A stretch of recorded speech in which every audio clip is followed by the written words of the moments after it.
merasa sistem IT di kantor kalian itu ribet banget, jelas manfaatnya, atau malah bikin kerjaan tambah lambat? Atau sebaliknya, sistem serba digital tapi nggak pernah ada evaluasi apakah sistem yang dipakai itu masih relevan, sudah dibeban. Nah, disinilah pentingnya melakukan evaluasi kinerja sistem IT. Topik ini penting karena di banyak perusahaan dan instansi kita sering menemukan bahwa sistem informasi sudah dibangun dan digunakan, tapi tidak ada evaluasi yang jelas. Apakah sistem tersebut benar-benar bekerja dengan baik dan apakah sistem tersebut masih dibutuhkan. Sistem yang tidak dievaluasi dapat berisiko jadi beban, baik dari sisi biaya, waktu, maupun produktivitas. Padahal tujuan awal dari penerapan sistem IT adalah untuk mempermudah proses kerja dan mendukung strategi organisasi. Nah, itulah kenapa kita membutuhkan sebuah alat bantu evaluasi. Disinilah peran dari IT Balance Scorecard. Metode ini membantu kita melakukan penilaian dari 4 perspektif berbeda, sehingga hasil evaluasinya lebih lengkap dan bisa digunakan untuk mengambil keputusan strategis. Jadi, kalau kamu sedang mengembangkan sistem informasi, atau sedang menilai apakah sistem yang kamu gunakan saat ini sudah berjalan efektif, metode ini bisa menjadi acuan yang sangat membantu. Langsung saja, yuk kita mulai dari pembahasan apa itu IT Balance Scorecard dan bagaimana cara kerjanya. Itu Balance Scorecard pertama kali akan dari Kaplan dan David Norton ke awal tahun 90-an. Awalnya metode ini digunakan di dunia bisnis untuk membantu organisasi menilai kinerjanya, tidak hanya dari sisi keuangan, tetapi juga dari perspektif lain yang lebih luas. Seiring dengan perkembangan teknologi informasi yang semakin besar, metode Balance Scorecard kemudian dikembangkan dan disesuaikan untuk dunia IT. Upaya mengembangkan metode ini karena teknologi adalah Van Graham yang kemudian memperkenalkan konsep IT Balance Scorecard untuk singkat IT BSC. Itu dengan versi awalnya, IT BSC tidak hanya menilai kinerja dari aspek teknis, tapi juga dari aspek strategis seperti kontribusinya terhadap tujuan bisnis, kepuasan pengguna, efisiensi beroperasional, dan kesiapan dalam menghadapi perubahan teknologi di masa depan. Tujuan utama dari IT BSC adalah untuk memastikan bahwa investasi dan penggunaan teknologi informasi benar-benar memberikan nilai tambah dan sejalan dengan arah organisasi. Terdapat 4 perspektif utama dalam IT Balance Scorecard. IT Balance Scorecard dapat membantu organisasi melihat sistem IT dari berbagai sudut pandang yang saling melengkapi. Tidak hanya soal teknis, tapi juga soal bagaimana teknologi memberikan dampak nyata bagi organisasi. Berikut adalah 4 perspektif. Yang pertama adalah kontribusi terhadap bisnis, yaitu sejauh mana sistem IT mendukung tujuan dan produktivitas organisasi. Kemudian yang kedua, kepuasan dan orientasi pengguna. Fokus pada kenyamanan dan pengalaman pengguna saat menggunakan sistem. Ketiga, keunggulan atau efisiensi operasional, yaitu menilai seberapa baik sistem berjalan, apakah cepat, stabil, dan efisien. Dan yang keempat, kesiapan untuk masa depan. Melihat apakah sistem siap menghadapi perubahan yang berkembang.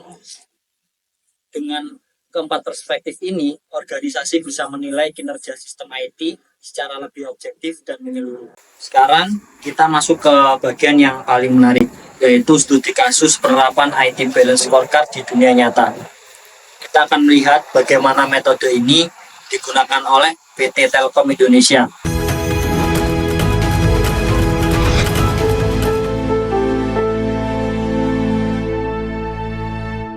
Khususnya di divisi Fixed Broadband Access and Service Operation yang berada di Retail Jakarta Barat. Divisi ini menggunakan sebuah sistem informasi internal yang disebut dengan COC, singkatan dari Customer Operational Center. Sistem ini memegang peranan penting dalam monitoring gangguan teknis yang terjadi di lapangan. Setiap laporan gangguan dari teknis akan masuk melalui sistem ini. Dan menariknya, sistem ini juga terintegrasi langsung dengan aplikasi Telegram. Dengan begitu, teknis di lapangan bisa melaporkan masalah secara cepat, dan tim pusat bisa langsung memproses serta menindaklanjuti. Namun, meskipun sistem ini cukup canggih dan fungsional, masih ditemukan beberapa kelemahan penting, antara lain Yang pertama, tidak adanya notifikasi otomatis saat ada permintaan atau laporan masuk. Kemudian, tidak ada fitur undangan pengguna baru melalui dashboard. Sistem masalah-masalah ini yang menunjukkan bahwa sistem perlu dievaluasi, bukan hanya dari sisi teknis, tapi juga dari sisi strategis dan operasional. Dan disinilah IT Balance Scorecard digunakan untuk melakukan evaluasi menyeluruh terhadap sistem COC, agar diketahui apakah sistem ini benar-benar mendukung kinerja organisasi secara maksimal atau masih ada aspek yang perlu ditingkatkan lagi. Setelah dilakukan evaluasi menggunakan metode IT Balance Scorecard, didapatkan hasil yang cukup menarik dari sistem COC di PT Telkom. Mari kita lihat satu persatu berdasarkan keempat perspektif utamanya. Kontribusi terhadap bisnis skor yang diperoleh adalah 93,85%. Ini artinya sistem COC sudah sangat baik dalam membantu meningkatkan produktivitas kerja pegawai. Laporan teknisi dapat ditindaklanjuti lebih cepat. Proses kerja jadi lebih efisien. Meskipun begitu, masih ada sedikit gap dari target ideal yaitu 98%. Yang berarti masih ada ruang perbaikan agar kontribusinya terhadap tujuan bisnis bisa lebih maksimal. Kepuasan pengguna dari sisi user experience. Skor yang tercatat adalah 93,67%. Artinya, secara umum pengguna merasa sistem ini membantu pekerjaan mereka. Namun, beberapa pengguna memberikan masukan, seperti antarmuka yang bisa dibuat lebih sederhana dan fitur notifikasi otomatis yang dianggap penting untuk mempercepat respon. Ini menunjukkan bahwa meskipun puas, pengguna tetap berharap sistem bisa lebih responsif dan intuitif. Efisiensi operasional di perspektif ini, sistem mendapatkan skor 89%. Hasil ini menunjukkan bahwa secara operasional, sistem sudah berjalan cukup baik. Namun, masih ada hal-hal yang perlu ditingkatkan, misalnya waktu respon dan penyelesaian masalah yang kadang masih lebih lama dari harapan, serta belum adanya mekanisme pemberitahuan otomatis untuk laporan masuk. Kesiapan masa depan menariknya, skor tertinggi justru datang dari perspektif ini, yaitu 94,74%. Sistem COC dinilai siap untuk menghadapi perkembangan teknologi di masa mendatang. Hal ini terlihat dari adanya pelatihan rutin untuk pengguna dan kesediaan tim dalam melakukan upgrade teknologi jika dibutuhkan. Dengan kata lain, sistem ini bukan hanya digunakan untuk hari ini, tetapi juga sudah dirancang untuk terus beradaptasi ke depan. Jadi dari hasil evaluasi tadi, bisa kita simpulkan bahwa sistem COC di PT Telkom sudah tergolong cukup mumpuni.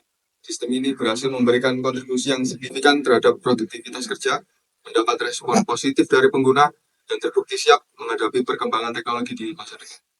Memang masih ada beberapa aspek yang perlu ditingkatkan, terutama dalam hal efisiensi operasional, seperti waktu respon dan fitur notifikasi yang belum otomatis. Namun secara umum, sistem ini sudah berjalan cukup baik. Yang paling penting di sini adalah bagaimana IT Balance Scorecard menjadi alat bantu yang sangat efektif untuk mengevaluasi sistem teknologi informasi.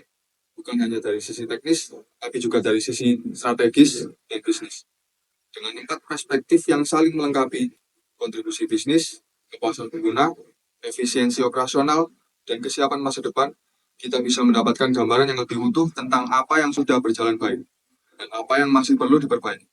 Jadi, kalau Anda sedang mengelola sistem TI atau ingin tahu apakah sistem yang digunakan memiliki dampak positif, metode IT Balance Scorecard bisa menjadi pendekatan yang sangat membantu untuk pengambilan keputusan yang tepat. Jadi, IT Balance Scorecard bukan cuma alat ukur, tapi panduan strategi untuk perbaikan berkelanjutan. Studi kasus PT Telkom ini membuktikan bahwa dengan pendekatan yang tepat, organisasi bisa mengenali kekuatan dan kelemahan sistem informasi secara objektif. Terima kasih sudah menyaksikan video ini.